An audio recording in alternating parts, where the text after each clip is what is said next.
द्वितीय वंशावली अध्याय 21।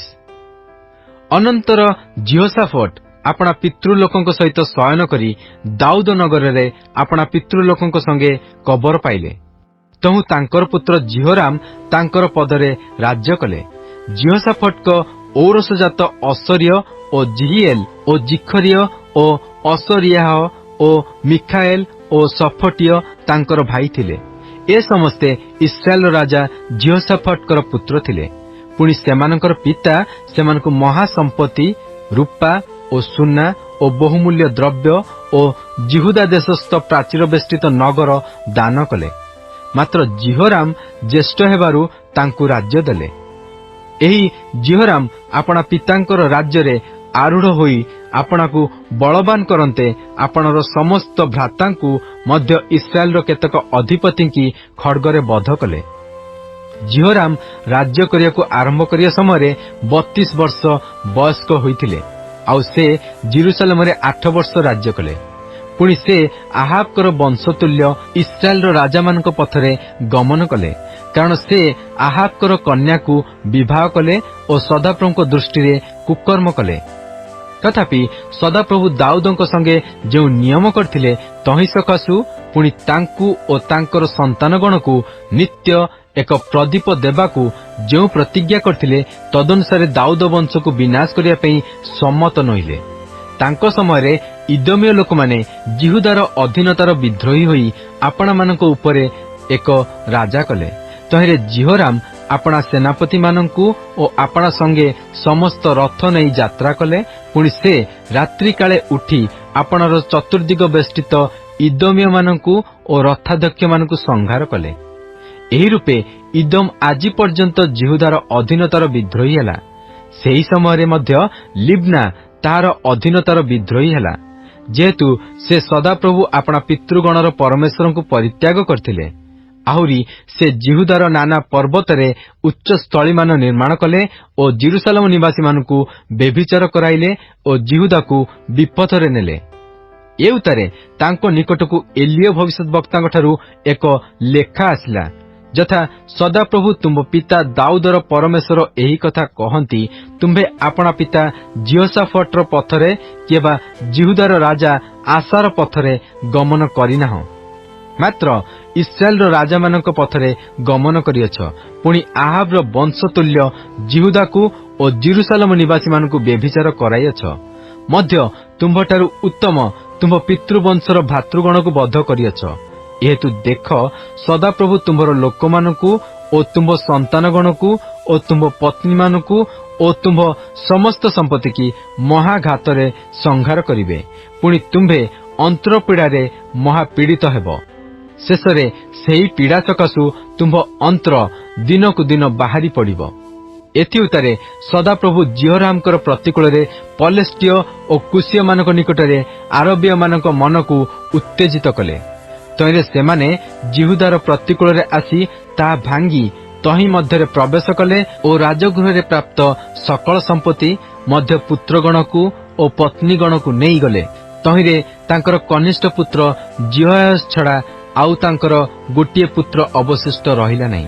ए सबुर उत्तारे सदाप्रभु तांको असाध्य अंतरव्याधि रे आघात कले। तहिरे समयानुक्रमे 2 वर्ष शेषरे सेही पीड़ा सकाशु तांकर अंतर बाहरी पड़िला और से उत्कट पीड़ारे मले। तहु तांकर लोक माने तांकर पितृगणर दाह अनुजाई तांको पई दाह कले नहीं।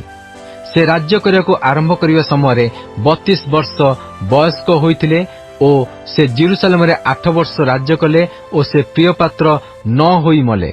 आ लोक माने तांकु दाऊद नगर रे कबर देले, मात्र राजा मानक कबर रे देले नहीं।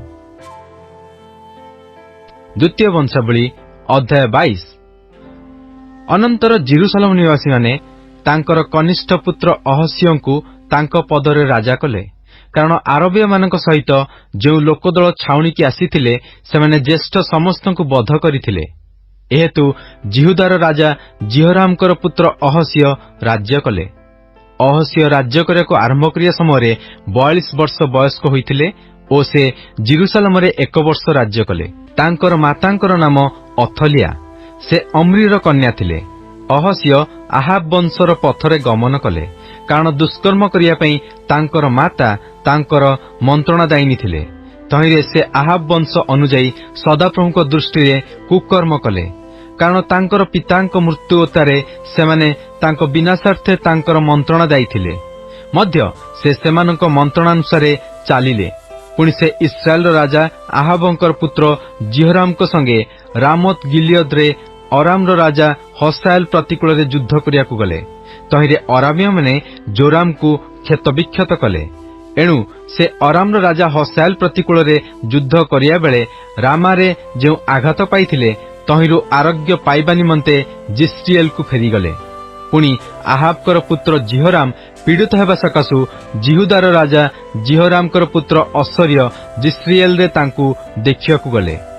ଅହସ୍ୟ ଜୋରାମଙ୍କ ନିକଟକୁ ଯିବା ସକାଶୁ ପରମେଶ୍ୱରଙ୍କ ଆଡୁ ତାଙ୍କର ବିନାଶ ଘଟିଲା, କାରଣ ଆହାବ ବଂଶକୁ ଉଚ୍ଛିନ୍ନ କରିବା ପାଇଁ ସଦାପ୍ରଭୁ ନିମ୍ସିର ପୁତ୍ର ଯେଉଁ ଜେହୁଙ୍କୁ ଅଭିଷିକ୍ତ କରିଥିଲେ, ତାଙ୍କର ପ୍ରତିକୂଳରେ ସେ ଆସି ଜୋରାମଙ୍କ ସଙ୍ଗେ ଗଲେ। ତହିଁରେ ଜେହୁ ଆହାବ ବଂଶ ଉପରେ ଦଣ୍ଡାଜ୍ଞା ସଫଳ କରିବା ବେଳେ ସେ ଜିହୁଦାର ଅଧିପତିମାନଙ୍କୁ ଓ ଅହସ୍ୟଙ୍କର ପରିଚର୍ଯ୍ୟାକାରୀ ଅହସ୍ୟଙ୍କର ଭାତୃପୁତ୍ରଗଣକୁ ପାଇ ବଧ କଲେ।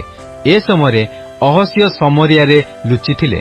ତହିଁରେ ଜେହୁ ତାଙ୍କର ଅନ୍ୱେଷଣ କରନ୍ତେ ଲୋକମାନେ ତାଙ୍କୁ ଧରି ଜେହୁଙ୍କ କତିକି ଆଣି ତାଙ୍କୁ ବଧ କଲେ। ପୁଣି ଲୋକମାନେ ତାଙ୍କୁ କବର ଦେଲେ, କାରଣ ସେମାନେ କହିଲେ, ଯେଉଁ ଜିହୋଶାଫଟ ସର୍ବାନ୍ତକରଣ ସହିତ ସଦାପ୍ରଭୁଙ୍କର ଅନ୍ୱେଷଣ କଲେ, ଏ ତାଙ୍କର ସନ୍ତାନ। ଏ ଉତ୍ତାରେ ଅହସ୍ୟଙ୍କ ବଂଶ ରାଜ୍ୟ ରଖିବାକୁ ସମର୍ଥ ହେଲେ ନାହିଁ। ଏଥିମଧ୍ୟରେ ଅହସ୍ୟଙ୍କର ମାତା ଅଥଲିଆ ଆପଣା ପୁତ୍ରକୁ ମୃତ ଦେଖନ୍ତେ ସେ ଉଠି ଜିହୁଦା ଗୋଷ୍ଠୀର ସମସ୍ତ ରାଜବଂଶ ବିନାଶ କଲେ। ମାତ୍ର ରାଜାଙ୍କର କନ୍ୟା ଜିହୋଶାବତ ଅହସ୍ୟଙ୍କର ପୁତ୍ର ଜୋୟାସକୁ ନେଇଗଲା ଓ ଯେଉଁ ରାଜପୁତ୍ରମାନେ ହତ ହେଲେ ସେମାନଙ୍କ ମଧ୍ୟରୁ ତାଙ୍କୁ ଚୋରାଇ ନେଇ ତାଙ୍କୁ ଓ ତାଙ୍କର ଧାତ୍ରୀକି ଶୟନାଗାରରେ ରଖିଲା। ଏହି ରୂପେ ଜିହୋୟାଦା ଯାଜକର ଭାର୍ଯ୍ୟା ଜିହୋରାମ ରାଜାଙ୍କର କନ୍ୟା ଅହସ୍ୟଙ୍କର ଭଗିନୀ ଜିହୋଶାବତ ଅଥଲିଆଙ୍କଠାରୁ ତାଙ୍କୁ ଲୁଚାଇଲା। ତେଣୁ ସେ ତାଙ୍କୁ ବଧ କରିପାରିଲେ ନାହିଁ। ଏଥି ଉତ୍ତାରେ ଜୋୟାସ ସେମାନଙ୍କ ସଙ୍ଗେ ପରମେଶ୍ୱରଙ୍କ ଗୃହରେ 6 ବର୍ଷ ରହିଲେ। ପୁଣି ଅଥଲିଆ ଦେଶରେ ରାଜ୍ୟ କଲେ। ଦ୍ୱିତୀୟ ବଂଶାବଳୀ ଅଧ୍ୟାୟ 23। ଅନନ୍ତର 7ମ ବର୍ଷରେ ଜିହୋୟାଦା ଆପଣାକୁ ବଳବାନ କରି ଜିହୋରାମର ପୁତ୍ର ଅସର୍ୟ ଓ ଜିହୋନାନର ପୁତ୍ର ଇସ୍ମାଏଲ, ଓବେଦର ପୁତ୍ର ଅସର୍ୟ ଓ ଅଦାର ପୁତ୍ର ମାସେୟ ଓ ସିକ୍ରିର ପୁତ୍ର ଇଲିସାଫଟ ଓ ଶତପତିମାନଙ୍କୁ ଆପଣା ସଙ୍ଗେ ନିୟମରେ ଆବଦ୍ଧ କଲା। ତହିଁରେ ସେମାନେ ଜିହୁଦାର ଚାରିଆଡେ ଭ୍ରମଣ କରି ଜିହୁଦାର ସମସ୍ତ ନଗରରୁ ଲେବୀୟମାନଙ୍କୁ ଓ ଇସ୍ରାଏଲର ପିତୃବଂଶ ପ୍ରଧାନମାନଙ୍କୁ ଏକତ୍ର କଲେ। ତହୁଁ ସେମାନେ ଜିରୁସାଲମକୁ ଆସିଲେ। ଏ ଉତ୍ତାରେ ସମଗ୍ର ସମାଜ ପରମେଶ୍ୱରଙ୍କ ଗୃହରେ ରାଜାଙ୍କ ସଙ୍ଗେ ନିୟମ କଲେ। ପୁଣି ଜିହୋୟାଦା ସେମାନଙ୍କୁ କହିଲା, ଦେଖ, ଦାଉଦଙ୍କର ସନ୍ତାନଗଣ ବିଷୟରେ ସଦାପ୍ରଭୁ ଯାହା କହିଅଛନ୍ତି, ତଦନୁସାରେ ରାଜପୁତ୍ର ରାଜ୍ୟ କରିବେ। ତୁମେମାନେ ଏହି କର୍ମ କରିବ। ତୁମମାନଙ୍କ ମଧ୍ୟରୁ ଯେଉଁ ଯାଜକମାନେ ଓ ଲେବୀୟମାନେ ବିଶ୍ରାମ ବାରରେ ଆସନ୍ତି, ସେମାନଙ୍କର ତୃତୀୟାଂଶ ଦ୍ୱାରପାଳ ହେବେ ଓ ତୃତୀୟାଂଶ ରାଜଗୃହରେ ରହିବେ ଓ ତୃତୀୟାଂଶ ଭିତ୍ତିମୂଳ ଦ୍ୱାରରେ ରହିବେ। ଆଉ ସମଗ୍ର ଲୋକ ସଦାପ୍ରଭୁଙ୍କ ଗୃହର ନାନା ପ୍ରାଙ୍ଗଣରେ ରହିବେ। ମାତ୍ର ଯାଜକମାନଙ୍କର ଓ ପରିଚର୍ଯ୍ୟାକାରୀ ଲେବୀୟମାନଙ୍କର ଛଡ଼ା ଆଉ କାହାକୁ ସଦାପ୍ରଭୁଙ୍କ ଗୃହରେ ପ୍ରବେଶ କରିବାକୁ ଦିଅ ନାହିଁ। ସେମାନେ ପବିତ୍ର, ଏଥିପାଇଁ ସେମାନେ ପ୍ରବେଶ କରିବେ। ମାତ୍ର ସମଗ୍ର ଲୋକ ସଦାପ୍ରଭୁଙ୍କ ରକ୍ଷଣୀୟ ରକ୍ଷା କରିବେ। ପୁଣି ଲେବୀୟମାନଙ୍କର ପ୍ରତ୍ୟେକେ ଆପଣା ଆପଣା ହାତରେ ଆପଣା ଆପଣା ଅସ୍ତ୍ର ଧରି ରାଜାଙ୍କୁ ଚତୁର୍ଦିଗରେ ବେଷ୍ଟନ କରିବେ। ଆଉ ଯେ କେହି ଗୃହ ଭିତରକୁ ଆସେ ସେ ହତ ହେଉ। ପୁଣି ରାଜା ଭିତରକୁ ଆସିବା ବେଳେ ଓ ବାହାରକୁ ଯିବା ବେଳେ ତୁମେମାନେ ତାଙ୍କ ସଙ୍ଗେ ଥାଅ। ତହୁଁ ଲେବୀୟମାନେ ଓ ସମଗ୍ର ଜିହୁଦା ଜିହୋୟାଦା ଯାଜକର ଆଜ୍ଞା ପ୍ରମାଣେ ସମସ୍ତ କର୍ମ କଲେ। ପୁଣି ସେମାନେ ପ୍ରତ୍ୟେକେ ବିଶ୍ରାମ ବାରରେ ଅନ୍ତର୍ଗାମୀ ଓ ବିଶ୍ରାମ ବାରରେ ବହିର୍ଗାମୀ ଆପଣା ଆପଣା ଲୋକଙ୍କୁ ନେଲେ, କାରଣ ଜିହୋୟାଦା ଯାଜକ ଲୋକମାନଙ୍କୁ ପାଳିରୁ ବିଦାୟ କରିନଥିଲା। ଆଉ ଦାଉଦ ରାଜାଙ୍କର ଯେଉଁ ବର୍ଚ୍ଛା ଓ ଢାଲ ଓ ଚର୍ମ ପରମେଶ୍ୱରଙ୍କ ଗୃହରେ ଥିଲା, ତାହା ସବୁ ଜିହୋୟାଦା ଯାଜକ ଶତପତିମାନଙ୍କୁ ଦେଲା। आउ से समस्त लोकंकु स्वहस्तरे अस्त्रधारी प्रति जनकु गृहर दक्षिण पार्श्वरु बाम पार्श्व पर्यंत यज्ञवेदी और गृह निकटरे राजांकर चतुर्दिगरे स्थापन कला। तहु सेमाने राजपुत्रंकु बाहरकु आनी तांको मस्तकरे मुकुट पिंधाई और साक्ष्य पुस्तक देई तांकु राजा कले। पुणी जिहोयादा और ताहार पुत्र माने तांकु अभिषेक कले। तहु सेमाने कहिले राजा चिरजीवी होंतु। एथिरे अथलिया लोकमानंक दौड़ा दौड़ीर और राजांकर प्रशंसा करिवार कोलाहल सुनी सदाप्रभुंक गृहकु लोकमानंक कतिकी आसिले। आउ से दृष्टिपात करन्ते देख राजा द्वार प्रवेश स्थान रे आपना स्तंभ निकटरे ठिया होई अछंती ओ राजांक निकटरे सेनापति माने अछंती ओ तुरी अछि। पुणी देशर समग्र लोक आनंद करुअछंती ओ तुरी बजाउअछंती। मध्य गायक माने वाद्ययंत्र बजाई प्रशंसा गान करुअछंती। एथिरे अथलिया आपना वस्त्र चिरी राजद्रोह राजद्रोह बोली डाक पकाइले। तहिरे जिहोयादा याजक सैन्य उपरे नियुक्त शतपति मानकु बाहरकु आनी कहिला सैन्य श्रेणी मध्य देई एहाकु बाहरकु नेई जाओ ओ जे केही ताहार पश्चातगामी हुए से खड्गरे हत हेउ। कारण याजक कहिला सदाप्रभुंक गृह भितरे ताहाकु बध न कर। तेणु लोक माने तांको पई पथ छाड़ते से राजगृहर अश्वद्वारर प्रवेश स्थान को गले। आउ सेठारे सेमाने तांकु बध कले। अनंतर समस्ते जेपरी सदाप्रभुंकर लोक हेबे एथिपई जिहोयादा आपणार पुणी समग्र लोकंकर ओ राजांकर मध्यरे एक नियम कला। एउतारे समग्र लोक बाल मंदिर को जाई ताहा भांगी पकाइले। सेमाने ताहार यज्ञवेदी और प्रतिमा सबु चूर्ण कले और यज्ञवेदी सम्मुखरे बाल रो याजक मतन को बध कले। आउ दाऊदंकर विधान मते आनंद और गान सहित मोसांकर व्यवस्थार लिखनानुसारे सदाप्रभुंक उद्देश्य होमबली उत्सर्ग करियाकू दाऊद जेउ लेबीय याजक मानकु सदाप्रभुंक गृहरे विभाग करथिले सेमानक हस्ताधीन रे जिहोयादा सदाप्रभुंक गृहर तत्त्वावधारण कार्य स्थापन कला। आउ कौनसी विषय असुचि कौनसी लोक जेपरी प्रवेश करी न पारे एथिपई से सदाप्रभुंक गृहर द्वार सबुरे द्वारपाल मानकु नियुक्त कला। एथिउतारे से शतपति मानकु ओ कुलीन मानकु ओ लोकमानंकर शासनकर्ता मानकु ओ देशर समग्र लोकंकु नेई राजांकु सदाप्रभुंक गृहरु आनिला। आउ सेमाने उपर द्वार देई राजगृह को आसी राजसिंहासन रे राजांकु बसाइले। सेतेबेले देशर समस्त लोक आनंद कले ओ नगर सुस्थिर हैला। आउ सेमाने अथलियांकु खड्गरे बध कले। द्वितीय वंशावली अध्याय 24। जयस राज्य करियाकु आरंभ करिवा समय 7 वर्ष वयस्क होइथिले। आउ से जेरुसालेम रे 40 वर्ष राज्य कले। तांकर मातांक नाम सिबिया। से बेर्शेबा निवासिनी थिले। पुणी जिहोयादा याजकर जीवन जाए जयस सदाप्रभुंक दृष्टि रे यथार्थ कर्म कले। जिहोयादा तांकु 2 कन्या विवाह कराइला ओ तांकर पुत्र कन्या जात हेले। एथिउतारे सदाप्रभुंक गृहर जीर्ण संस्कार करियाकू जयासकर मन हैला। तहिरे से याजक मानकु ओ लेबीय मानकु एकत्र करी कहिले तुहे माने जिहुदार समस्त नगर को जाओ ओ वर्षक वर्ष तुह मानक परमेश्वरक गृह दृढ़ करिवा निमंते समग्र इस्राएल निकटरू मुद्रा संग्रह कर। एही कार्य शीघ्र कर। तथापि लेबीय माने ताहा शीघ्र कले नाही। एथिरे राजा प्रधान जिहोयादांकु डाकी कहिले साक्ष्य तंबु निमंते सदाप्रभुंक सेवक मोसा ओ इस्राएल मंडली द्वारा जेउ कर निरूपित होइअछि ताहा तुम्हे जिहुदा ओ जेरुसालेमरु आनिया पई काहेकि लेबीय मानकु आदेश करिनाह। कारण सेई दुष्टा स्त्री अथलियार पुत्र माने परमेश्वरक गृह भग्न करिथिले मध्य सदाप्रभुंक गृहर समस्त पवित्रकृत वस्तु बाल देवगण को देले।